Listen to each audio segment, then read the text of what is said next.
warahmatullahi wabarakatuh. Halo Sobat Sempati, kembali lagi di Podcast Sempati SMA Negeri 4 Bukit Tinggi. Bersama dengan saya Asyifa Melidia, siswi SMA Negeri 4 Bukit Tinggi. Hari ini kita udah bersama dengan abang di sebelah Syifa. Siapa? Langsung kita tanyain aja. Gimana bang kabarnya? Alhamdulillah sehat. Kan ada nih sahabat Sempati yang mungkin udah kenal sama abang, tapi ada yang belum. Syifa pun belum nih. Coba bang kenalan dulu deh. Baik, sahabat Sempati sekalian, perkenalkan saya Yarli Saputra, Kepala Kantor Perwakilan Bursa Efek Indonesia Sumatera Barat. Gitu. Dan untuk tema kita hari ini tuh kita akan bahas tentang pasar modal. Oke. Waduh, Syifa dengarnya aja udah nggak ngerti walaupun Syifa anak IPS ya. Bentar. Syifa manggilnya apa nih? Abang aja. Abang aja ya. Iya. Kelihatan muda. Nah, kan tadi ada seminar ya bang? Iya. Gimana perasaannya habis seminar? Saya sangat appreciate terhadap guru-guru dari SMA Negeri 4 Bukit Tinggi karena banyak yang stay di acara. Dan pada acara tadi kami sharing mengenai pengenalan pasar modal. Tujuannya adalah agar semakin banyak guru-guru yang melek investasi dan bagaimana berinvestasi yang benar seperti itu. Gitu. Jadi rame ya bang tadi ya? Ada 60 kalau nggak salah tadi. Semangat semua. Iya. Nah, Syifa tanya dulu ya. Yang pertama yang nggak Syifa ngerti itu pasar modal ini apa sih bang? Baik. Kalau jokesnya ya ada yang bilang pasar modal itu tempat cari duit. Oh. Jadi orang yang belajar pasar modal fokusnya itu bukanlah mengenal saham adalah, tapi gimana caranya mereka bisa dapat duit di pasar modal gitu. Tapi kalau dari segi pemahaman, pasar modal itu mempertemukan dua pihak. Yang pertama yang butuh sarana investasi itu kita masyarakat. Kita punya penghasilan, sebagian uangnya kan kita tabung atau kita investasikan selain konsumsi gitu ya. Nah, lalu juga ada perusahaan atau negara yang butuh sarana pendanaan. Misalnya negara mau bikin jembatan atau mau bikin balai nikah, mau bikin kampus. Itu banyak yang didirikan menggunakan suku. Jadi negara menerbitkan surat hutang syariah bernama suku. Lalu masyarakat kita ini membeli produk tadi, maka uangnya nanti akan digunakan untuk membangun balai nikah, IAIN, UIN dan seterusnya gitu. Nah, kalau bagi perusahaan, misalnya nih ada sebuah perusahaan tambang minyak misalnya, biasanya dia dengan modal sendiri bisa menambang misalnya 100 galon minyak per hari. Tapi potensi bisnisnya lebih besar karena permintaan ternyata ada 500 galon minyak per hari. Mereka cuma bisa memberikan pasokan 100 galon. Nah, mereka menawarkan tuh melalui pasar modal ke calon investor, mau nggak Bapak Ibu membeli saham baru yang akan kami terbitkan. Nanti uangnya akan kami gunakan untuk menambang minyak lebih banyak gitu. Secara sederhana seperti itu. Itu istilahnya prospektus. Jadi di prospektus itu perusahaan tadi menjelaskan peruntukan dananya untuk apa. Nah, itulah pasar modal tadi pada dasarnya. Jadi lebih kayak apa ya? Menjual gitu. Iya. Memperjualbelikan. Ada lembaga atau perusahaan tadi yang mereka menerbitkan saham. Lalu kita para investor membeli saham tadi. Itu contoh produk pasar modal. Tapi produk di pasar modal itu nggak cuma satu, banyak banget sebenarnya dan tergantung keperluannya seperti apa. Ada misalnya kayak tadi ada saham, ada obligasi. Kalau saham bukti kita punya perusahaan, kalau obligasi bukti kita pinjamin duit ke perusahaan. Kalau kita pinjaminnya secara syariah itu namanya suku. Skema detailnya kayaknya nggak pas kalau saya yang bilang karena lebih baik ulama sendiri yang ngomong gitu ya. Tapi secara legal itu ada. Lalu ada lagi misalnya reksadana. Kalau reksadana itu kita titip duit ke manajer investasi, dia yang kelola nanti. Dibelikan saham, obligasi dan sejenisnya. Itu ada juga komitmennya mau diapain. Jadi uangnya mau dibelikan apa itu dijelaskan di awal. Itu namanya prospektus. Nah, nanti kinerja reksadana tadi mereka laporkan dalam bentuk fund fact sheet istilahnya. Jadi jelas nih duitnya diapain aja. Nah, itu contoh-contoh produk di pasar modal. Jadi, semakin nggak ngerti? Iya, semakin nggak ngerti. Semakin puyeng. Ini saya kalau boleh cerita ya. Jadi saya tertarik pasar modal bukan karena pengertian, tapi karena waktu saya SMA kelas 2 SMA dulu di Parangpanjang, sama satu Parangpanjang tahun 2005. Saya anak guru SD, uang jajannya per hari Rp5.000. Teman saya anak dosen Rp100.000 uang jajannya per hari. Lalu dia punya teman di Pekanbaru yang tidak dikasih uang jajan. Kalau Syifa tadi namanya ya? Iya. Syifa mau nggak dikasih uang jajan? Tidak. Mau. Temannya tadi nggak dikasih uang jajan. Kasihan ya? Iya. Nah, ternyata temannya tadi dia dapat dividen per tahun itu Rp100 juta. Kok bisa? Nah, itu yang jadi slide saya tadi gitu. Jadi di cerita itu adalah ternyata orang tua dari teman saya tadi, yang bukan baru tadi, dia setiap ulang tahun hadiah ulang tahunnya adalah saham. Jadi orang tuanya nggak ngasih kue, tapi ngasih saham. Syifa kalau ulang tahunnya kapan? Ulang tahunnya 8 Mei. 8 Mei. Pengen hadiahnya kue atau perusahaan? Perusahaan dong. Nah, itu. Jadi saya waktu itu kepikiran semoga nanti kalau saya sudah kerja, sudah berkeluarga dan punya anak, nanti hadiah ulang tahunnya saham juga. Saya nggak kepikiran tuh untuk jual beli saham. Saya cuma kepikiran kalau memang ada perusahaan yang bagus, kenapa nggak saya beli dan saya miliki. Jadi sederhana itu pemahaman awal saya mengenai pasar modal. Jadi bukan saham adalahnya, tapi action plan-nya jelas nih. Nanti kalau saya punya anak, hadiah ulang tahunnya saham. Semoga nanti kalau saya lakukan hal yang sama selama bertahun-tahun pada perusahaan yang memang bagus, semoga pas nanti anak saya SMA, dividennya itu juga lumayan besar sehingga dia bisa untuk pendidikannya, bisa untuk keinginannya gitu. Nah, itu yang saya pengen lakukan. Kalau dari sisi itu lebih paham nggak pasar modal itu apa? Oh, kalau Syifa lebih mikirnya ini investasi. Bener banget. Iya. Soalnya kan kita menyimpan untuk hari esok gitu. Bener. Nanti itu bisa dijual lagi kan, kalau saham gitu. Bener. Dan kalau kegunaannya sendiri untuk kita apa? Untuk siswa dulu atau gimana? Oh boleh, untuk siswa. Oke. Saya 2 kali juri OSN nasional, OSN ekonomi. Salah satu yang dilombakan di OSN ekonomi itu adalah saham. Jadi jam 2 siang peserta OSN itu beli saham. Jam 3 kalau sekarang ya berarti sudah harus jual dan untung.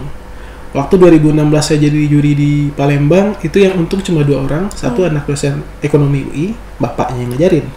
Yang satu lagi nggak pandai komputer. Jadi kan pakai komputer nih jual beli sahamnya, ica-icanya gitu ya, pakai simulasi. Dia salah klik terus, error terus. Pas ke klik sell, pas jelang penutupan pasar dan di harga lagi naik. Jadi untung lah dia. Sisanya se-Indonesia itu rugi. Jadi setelah itu guru-guru MGMP ekonomi di Palembang itu jadi investor semua, guru-guru ekonomi, karena mereka sadar ya gimana siswa mau ngerti, karena gurunya juga harus bisa ngajarin juga kan. Nah jadi mereka belajar, terus kita bimbing menggunakan bareng anggota bursa istilahnya. Jadi ada perusahaan sekuritas membina guru-guru tadi. Nah setelah itu banyak tuh siswa-siswa yang melalui orang tuanya, jadi KTP orang tuanya dipakai untuk jadi investor gitu. Beberapa malah ada orang tua yang sengaja menyiapkan dana untuk anaknya belajar pasar modal. Jadi mereka pengen pas anaknya SMA, ini contoh teman saya ya, waktu di Papua dulu nih, dia punya 2 anak laki-laki perempuan. Pas SMA yang laki-laki dikasih sapi sepasang, yang perempuan dikasih uang untuk beli saham pakai nama dia. Yang untung ternyata adalah yang saham, yang sapi tadi habis. Jadi dia pengen anaknya itu dari SMA sudah belajar kelola uang itu seperti apa sih gitu. Kan kita paling masalah itu dalam hidup adalah nggak punya duit masalah, punya duit masalah juga. Saya ngalamin dulu Syifa. Saya waktu sebelum kerja kan minta uang jajan. Kalau minta PS nggak dapat. Kira-kira kalau udah punya uang apa yang saya lakukan? Beli semuanya. Semuanya saya beli. Jadi nggak pernah tuh penghasilan itu tersimpan. Jadi penghasilan itu selalu habis. Nah saya pengen banget kalau pasar modal ini kita jadikan salah satu materi ajar atau galeri, kita bikin nih galeri investasi edukasi di di SMA 4 Negeri Padang, SMA Negeri 4 Bukit Tinggi. Siapa tahu dengan cara seperti itu semakin banyak siswa yang mulai ngeh dengan keuangan. Cara masuk itu kan beda-beda tuh. Ada yang mereka, oh iya penting nih belajar keuangan, oh iya ini action invest yang benar, itu akan beda-beda nanti. Ya gimana ya, kalau teman-teman di sini palingan ngomongnya nggak penting lah investasi. Gue kalau orang tua dulu ngajarin itu bentuknya emas. Oh sih belilah ame gitu banyak-banyak gitu kan. Beli emas, nanti ditabung, ntar dijual pas harganya udah naik gitu. Kalau gitu gimana? Bisa. Ini cincin saya palladium, cincin nikah saya palladium, harganya naik 4 kali lipat dari 2016. Harga emas naiknya sekitar 40%. Jadi mau nabung emas atau palladium? Palladium itu apa? Di atas emas? Iya, ini lebih langka daripada emas. Oh, baru tahu.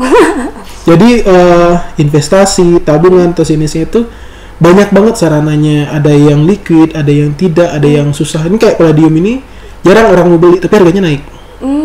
Emas ternyata kalau Siva, saya ada screenshot tadi, kalau Siva belinya di awal tahun dan dijual sekarang,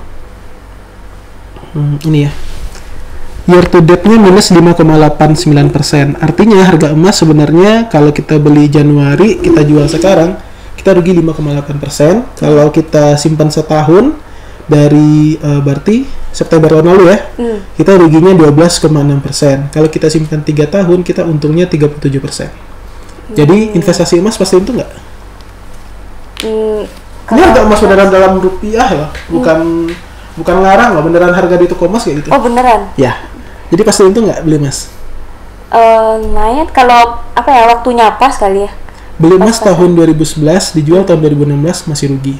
Oh kenapa? Karena harganya puncaknya itu 2011, baru puncak lagi 2020 2021 ini. Kenapa bisa gitu? Jadi harga emas itu kan komoditas gitu ya, disebut berharga kalau langka. Ya. Kalau pasokan emas banyak di masyarakat, kira-kira harganya naik atau turun? Turun. Nah, itulah penyebabnya tahun 2011 saya suruh ibu saya jual emas.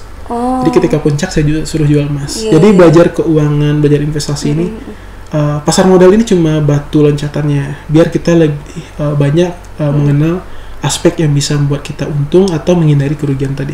Bayangin kalau Siva beli emas tahun 2011, terus pas 2016 pas jual, loh kok masih di bawah? Stres nggak?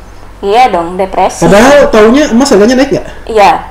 Ternyata enggak. Nah, jadi saya sangat yakin kalau seandainya ada galeri investasi edukasi di SMA, itu bakalan buka mata kita, baik siswa ataupun guru gitu. Ini ilmu keuangan ini luas banget dan bukan cuman anak ekonomi yang berhak. Pengelola reksadana terbesar di dunia itu Mark Mobius namanya, dia anak pertanian. Nggak ada hubungannya sama sekali. Investor banyak tahun lalu itu belum tentu anak ekonomi. Ada sepupu istri saya, dia mahar pernikahannya saham, dia anak sastra Indonesia. Jauh ya. Ngerti nggak kira-kira, bukannya merendahkan ya, kira-kira ngerti nggak dia konsep yang jelimet pasar modal? Belum. Tapi kira-kira Telkom yang bisnisnya jalan, labanya naik terus, kalau kita invest di sana, kira-kira akan rugi banyak nggak kalau dalam jangka panjang? Enggak sih. Ya udah, dia beli Telkom untuk mahar pernikahan. Waduh. Ribet nggak? Ribet nggak? Enggak sih. Terus apa yang bikin ribet selama ini? Selama ini bikin ribet itu adalah karena greedy. Jadi masyarakat kita itu banyak yang pengen untung cepat tanpa belajar.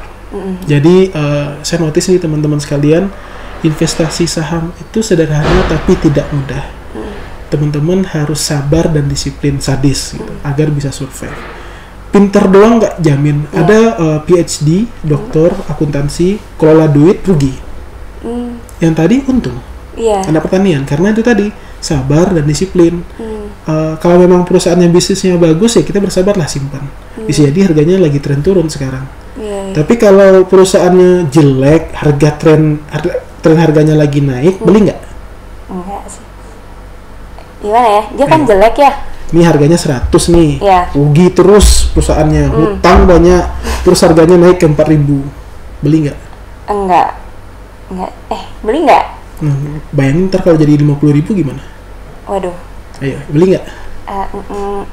Gimana, dia rugi terus tuh masalahnya. Beli nggak?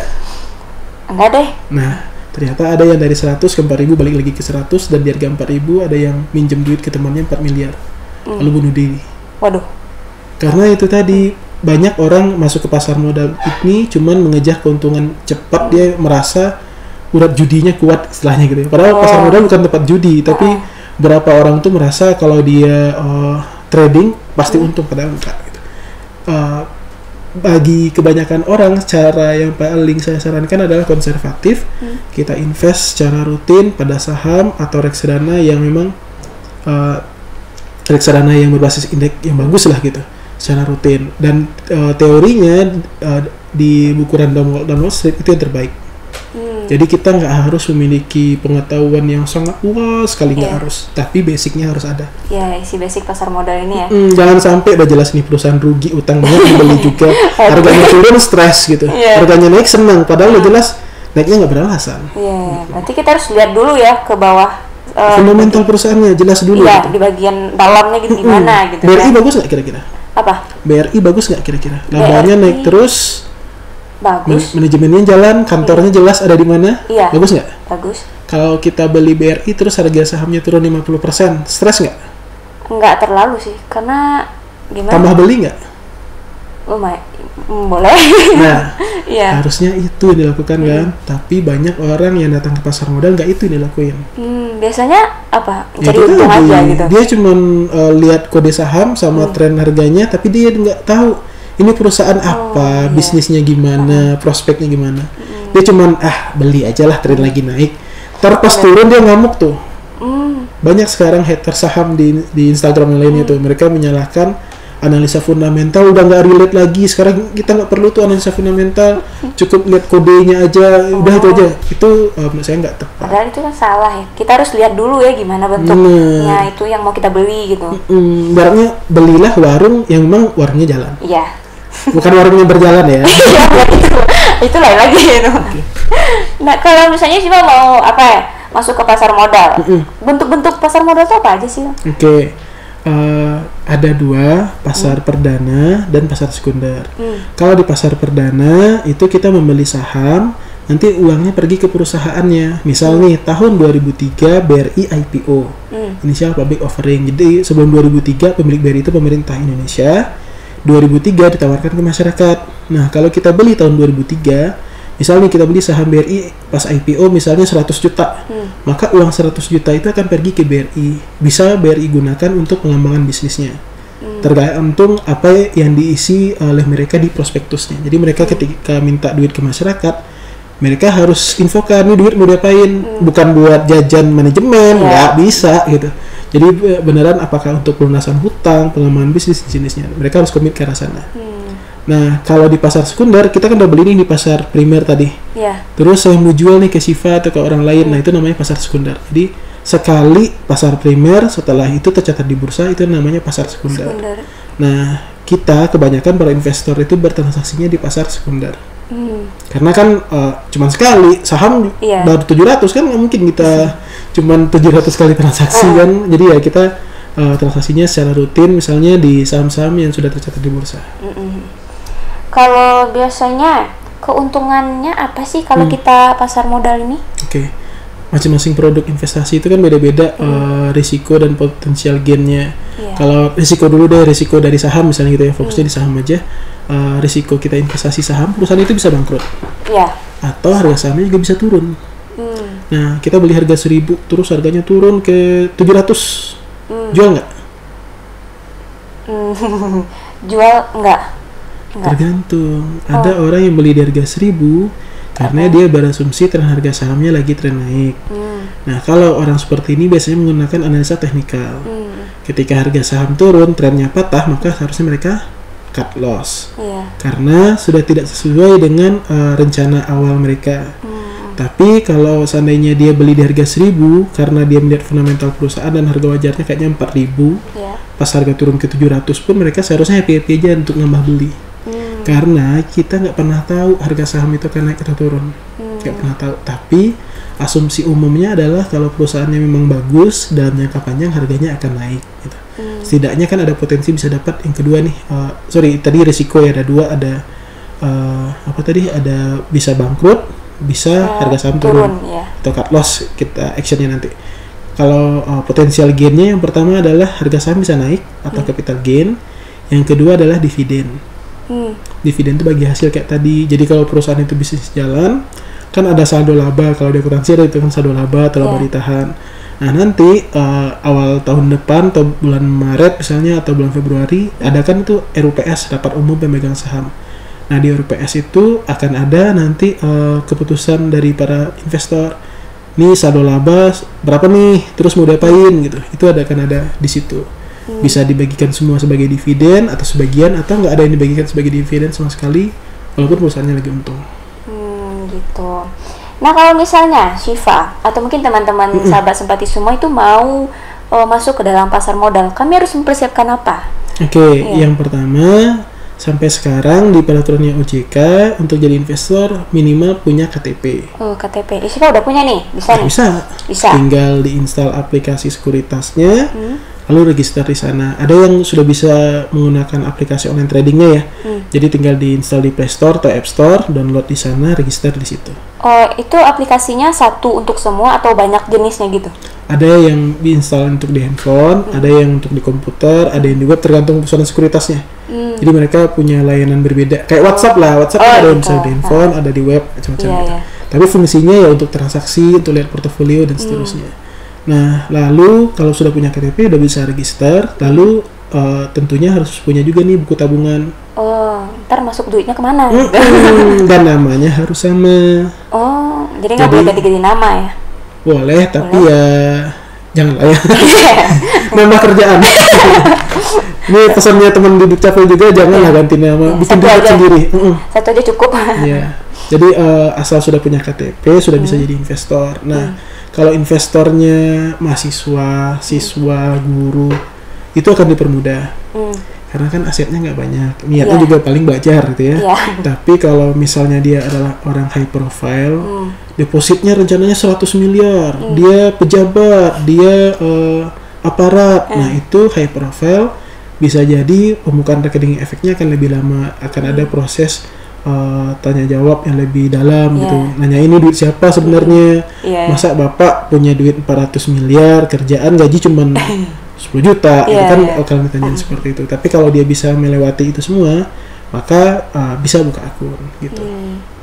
Jadi asal punya KTP udah bisa. Udah bisa. Dan untuk minimal kami masukin duit berarti ya? Beda-beda. Ada yang $1 juta. $1 juta berapa itu? Kalau di rupiah 15 miliar. Waduh. Jadi ada teman saya, dia baru lulus kuliah dulu. Kalau mau dia jadi salesnya, itu minimal 200 juta katanya. Dan itu laku ternyata. Karena dia pintar. Dia menang dari SMP, dia sudah menang lomba analisis saham tingkat Asia. Ya, kita tentu maunya yang bantuin kita orang pintar kan. Pintar mahal. Nah, tapi umumnya sekarang layanan online trading itu sudah bisa deposit awalnya 100.000.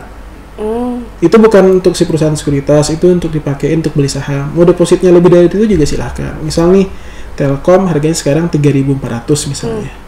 Kalau beli saham kan minimal 100 saham, berarti 3.400 kali 100 340.000. Kalau deposit 100.000 kan masih kurang. Ya buletin lah 400.000 atau berapa gitu. Itu deposit awal. Gitu ya. Berarti mesti nabung dulu nih. Ya Mas Siva kepikiran mau beli apa? Kepikirannya beli apa ya? Apa perusahaan yang pengen banget Siva miliki? Belum tahu sih. Apa ya?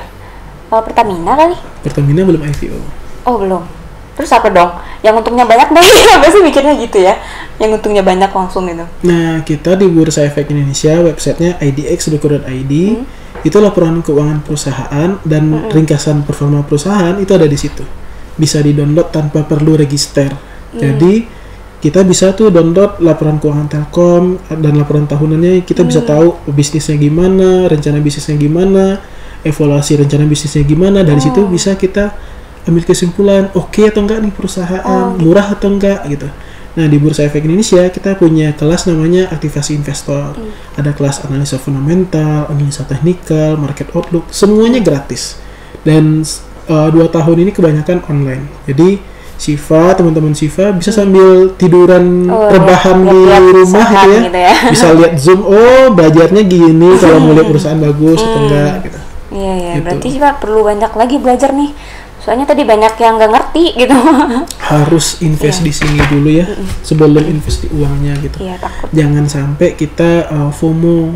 FOMO itu apa ya? Fear of missing out. Jadi takut kehilangan kesempatan. Orang lain untung, merasa kita juga pasti untung. Saya pernah sih waktu di Papua, dinas Papua dulu, ada hakim untung 150 juta. Lalu karyawan pengadilan buka akun. Saya tanyain, Bapak kenapa mau jadi investor? Karena Perli hakim SH untung banyak, saya SE pasti untung banyak. Kira-kira itu action yang benar nggak? Enggak sih. Nah, kami Bursa Efek Indonesia bikin kantor perwakilan di berbagai daerah, hampir semua Indonesia sudah ada sekarang.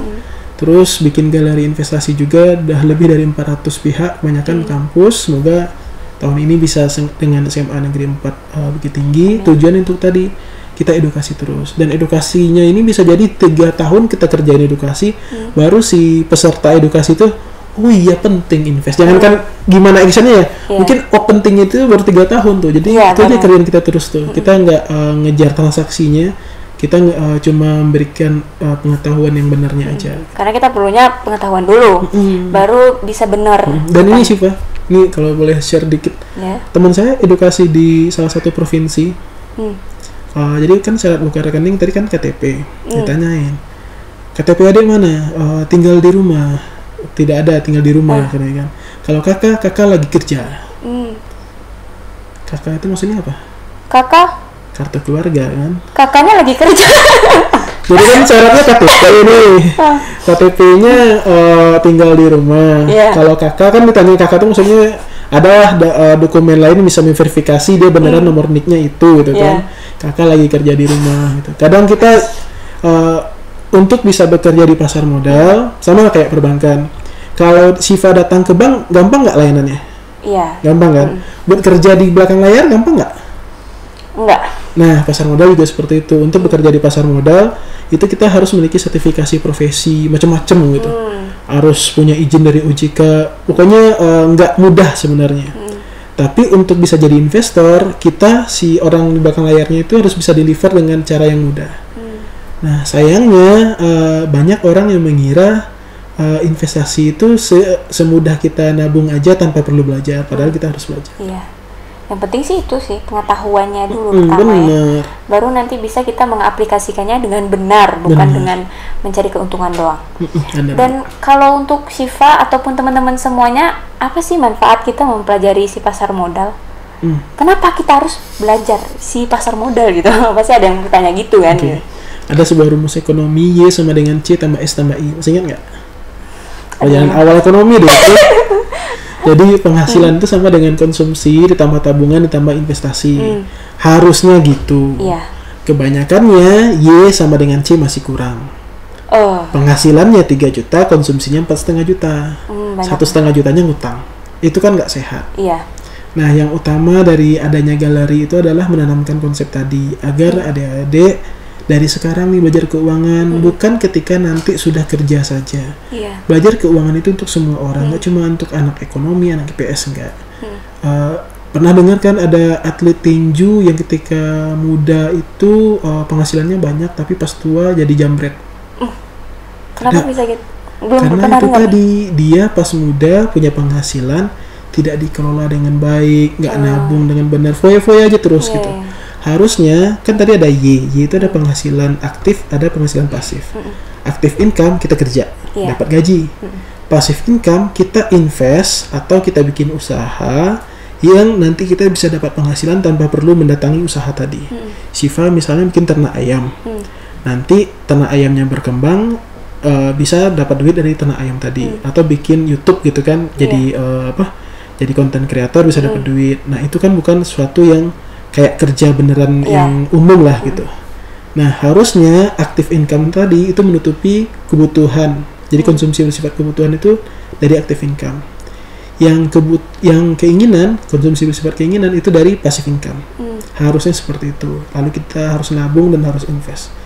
Nah, sayangnya sampai sekarang itu nggak jalan. Nah, saya pengen banget kalau seandainya galeri ini ada, adik-adik sudah mulai kepikiran. Jangan sampai nanti mindsetnya adalah cari kerja aja tapi tidak merencanakan keuangan. Kalau Syifa pengen pensiun umur berapa? 70 kali. Berarti kemungkinan sampai umur 70 Syifa nggak akan, kemungkinan ya, nggak bakalan sejahtera. Kenapa? Karena akan tertanam di otaknya sampai umur 70 saya bisa foya-foya, saya nggak perlu nabung, saya nggak perlu invest karena saya pasti akan ada gaji. Benar atau salah tuh? Kira-kira bakalan kejadian kayak gitu nggak? Enggak, semoga enggak. Realitanya iya. Nah gini bang, kalau misalnya gini ya, banyak orang tuh yang nanya gitu, kenapa sih kita harus belajar pasar modal? Apa sih manfaatnya kita belajar itu gitu? Kenapa bang kita harus belajar ini? Belajar pasar modal itu bagian dari kita merencanakan keuangan. Jadi kalau kita bisa merencanakan keuangan sedini mungkin, maka kita akan lebih siap dengan risiko yang akan ada di masa depan. Termasuk kayak misalnya inflasi atau risiko pandemi dan sejenisnya. Jadi saya yakin kalau Siva dan teman-teman belajar pasar modal sejak dini, Siva akan lebih sejahtera karena secara tidak langsung Siva juga belajar nih perencanaan keuangan yang baik gitu. Iya, berarti pentingnya banget ya, Mas. Banget. Kalau kita nggak belajar investasi, biasanya kalau penghasilannya nggak besar, active income-nya nggak besar, itu sulit untuk bisa sejahtera, apalagi bebas secara finansial pas tuanya nanti. Ya, Siva juga pengennya gitu, bisa ngerti gitu gimana caranya berinvestasi gitu. Karena ngelihat orang tuh kan pengen rasanya tapi nggak ngerti gitu. Siva nonton K-pop, K-drama kan? Iya. Drama Korea nonton kan? Ada kadang. Ada bahasa nggak? Saham ada sih kadang-kadang. Film Indonesia, sinetron Indonesia ada bahasa nggak? Enggak. Karena di luar negeri itu saham bukan hal yang aneh, bukan hal yang ribet. Mereka itu sudah paham dan berapa itu menjadikan syarat gitu. Jadi kalau nggak salah kata teman saya tadi ada yang mensyaratkan calon menantunya itu harus punya saham. Sebagai bukti bahwa si calon menantunya itu memang sudah belajar mengolah keuangan gitu. Kalau dia nggak punya saham, takutnya dia cuma taunya dapat gaji. Jadi ketika nanti dia nggak gajian lagi, dia bingung sendiri gitu. Kalau Siva pengennya gajian aja atau pengen jadi ini pemilik perusahaan? Pengen pemilik perusahaan dong. Dan sebenarnya itu nggak ribet. Cuman kita mau belajar atau enggak itu aja. Iya. Nggak harus jadi anak akuntansi kok nanti nggak harus. Iya sih. Nah itu, aduh, gemes banget pengen belajar itu gitu. Dan ternyata nggak sesulit itu. Setelah Siva dengar sedikit penjelasan abang ya, lumayan lah memacu keinginan Siva untuk menjadi bisa merencanakan keuangan untuk kedepannya. Siva juga pengennya gitu. Kan kadang-kadang kepikir ya kalau kita udah kelas 3 gini, besok nih mau ngapain gitu. Kalau misalnya Siva kuliah tapi Siva belum ada pemasukan, terus gimana caranya? Menurut saya sih kalau kuliah mesti tanggung jawab orang tua ya. Tapi semasa kuliah itu kita harus belajar memiliki penghasilan. Apalagi kalau Siva mau jadi anak ekonomi atau apa nanti? Kayaknya jurnalis nih. Mau gantiin mata Najwa. Amin, doain aja. Kalau saya sih bilangnya gini, kalau ada yang kuliah ekonomi tapi pas lulus kuliah minta uang jajan ke orang tua, kayaknya salah jurusan deh. Jadi harusnya pas kita kuliah kita sudah bisa ngolah duit. Pas lulus kuliah kita nggak minta duit lagi ke orang tua. Kita harus bisa survive. Nah, salah satunya adalah dengan belajar pasar modal. Karena di pasar modal ini peluang karir ataupun peluang penghasilan dari aktif investasi itu sangat besar sekali. Saya dulu gabung di galeri juga di kampus, dan sebelum lulus kuliah saya sudah dapat pekerjaan. Jadi belajar pasar modal itu pintu kemana saja lah gitu. Kalau kita nggak belajar pasar modal, kayaknya kita nggak relate dengan kondisi kedepannya itu. Bingung gitu kan, mau ngapain? Simpanan kagak ada gitu. Saya anak guru SD loh, jadi saya bukan orang kaya. Saya mulai dari nol, saya belajar dari nol, beneran dari nol, bukan orang yang tiba-tiba dikasih uang, nih uang 200 miliar nak kelola. Saya juga harus berhemat untuk bisa makan dan seterusnya. Jadi saya yakin adik-adik SMA Negeri 4 Bukit Tinggi bisa kok belajar pasar modal. Asal ada kemauan aja. Kalau nggak mau ya itu yang saya nggak bisa. Nggak usah kalau gitu. Nah kan kadang ada nih kita tuh yang takut ya bang. Takut nih ntar penipuan, ntar dimaling duitnya. Itu gimana? Itu emang ada kejadian atau gimana? Banyak. Oh banyak. Jadi regulator untuk industri jasa keuangan itu namanya OJK. Nomor teleponnya 157. Kalau lokasi di Padang di sebelah Transmart. Jadi kalau Siva sama teman-teman mau belajar pastinya gimana itu ke OJK sebelah Transmart. Kalau mau parkir di Transmart gratis, parkirnya di OJK aja. Jadi bisa belajar melalui OJK tadi ya. Jadi saya itu bekerja di bawah pengawasan OJK. Jadi Bursa Efek Indonesia itu punya punya izin dari OJK untuk beroperasi gitu. Nah, kalau yang penipuan tadi itu kuncinya ada 2 kata, legal dan logis. Jadi kalau Siva mendapatkan penawaran investasi tidak legal dan tidak logis, udah tinggalin. Kalau dia legal tapi nggak logis, bisa misal nih saya nawarin saham, saya punya izin tapi saya nipu, bisa jadi kan. Sama kayak misalnya Siva naik angkotnya kan ada izin kan, ada izin trayek kan, tapi supir angkotnya mungkin nggak nipu. Oh. Individunya Enggak. bisa jadi. Oh iya, bisa ya jadi. kan? Nah di pasar modal juga seperti itu. Bisa jadi ada individu-individu di pasar modal yang dia punya izin, tapi karena niatnya nggak baik, dia pengen dapat duit dari nasabah, dia nipu. Nah pokoknya kalau nggak legal, nggak logis, nggak dua-duanya nih, 2L ini jangan diambil. Jadi kita harus cari yang benar-benar udah terdaftar gitu, udah benar gitu. Jadi kalau Siva dapat nawaran nih, telepon aja 157, Pak OJK benar nggak sih di Sumbar ada bursa efek Indonesia, bla bla bla. Ntar dibilang, iya di bawah pengawasan kami, berarti benar. Tapi kalau ada Pak OJK benar nggak sih ini pinjol sejahtera tapi sebenarnya enggak, namanya gitu. Ini di bawah pengawasan OJK nggak? Dia nawarin saya nih, nggak Bu, hati-hati. Terus Siva ikutan. Nah itu kayak ada kotak nih, terus di atasnya mohon maaf ada tulisan tes kebodohan Anda, test your stupidity. Ada kolong celengan, bisa bayar 1.000, 2.000, 5.000, 10.000, 100.000. Mau bayar berapa? Nggak mau. Nah itulah kuncinya. Jadi ikutan investasi bodong itu 2 rugi. Yang pertama kita ketahuan kena tipu, yang kedua duitnya habis. Kan yang paling sengsara itu yang pertama tadi kan, masa anak SMA kena tipu, masa guru kena tipu, tapi banyak. Itu. Tapi itu juga pengalaman ya, biar nggak ketipu lagi gitu. Dan ada deh dikit untuk menutup ya akhir pertemuan kita hari ini, sedikit kata-kata motivasi lah untuk sahabat Sempati dan juga mungkin teman-teman Siva yang seumuran Siva tapi takut untuk berinvestasi ataupun masuk ke pasar modal. Baik. Ada sebuah quote dari Warren Buffett, intinya adalah kita bisa berayun di sebuah pohon karena dulu ada yang nanam pohon. Jadi kalau kita mau menikmati hasil, harus ada yang berinvestasi. Kalau kita mau anak keturunan kita lebih sejahtera, kitanya yang berinvestasi. Kalau kita mau masa depan kita lebih bagus, bisa jalan-jalan dan sejenisnya, kita harus ngelola duit kita dengan baik tadi. Nah, jadi sahabat Sempati semuanya jangan pernah takut ya untuk belajar, yang apalagi yang namanya pasar modal. Terkadang ada yang kita takut, investasi gue aja kagak ngerti investasi apaan gitu kan, duit aja kagak ada. Nggak apa-apa, belajar aja dulu, karena merencanakan keuangan itu perlu banget. Bukan cuman karena kita anak sekolah kita nggak perlu belajar, itu kita perlu karena kita nantinya akan ke masa depan juga. Nah, dan juga semoga pembicaraan kita hari ini tuh bisa memotivasi teman-teman untuk belajar bagaimana merencanakan keuangan lebih baik lagi pastinya. Dan yang udah belajar, yang udah melakukan, apalagi teruskan. Ini Sivanya kayaknya nanti bisa jadi trainer di bursa efek. Amin. Tolong ditawarin ya. Saya mau tuh. Nah, jadi terima kasih buat teman-teman yang udah nonton video kita hari ini, dan jangan lupa untuk like, comment, and subscribe. Terima kasih Pak. Sama-sama. Dadah semuanya. Assalamualaikum.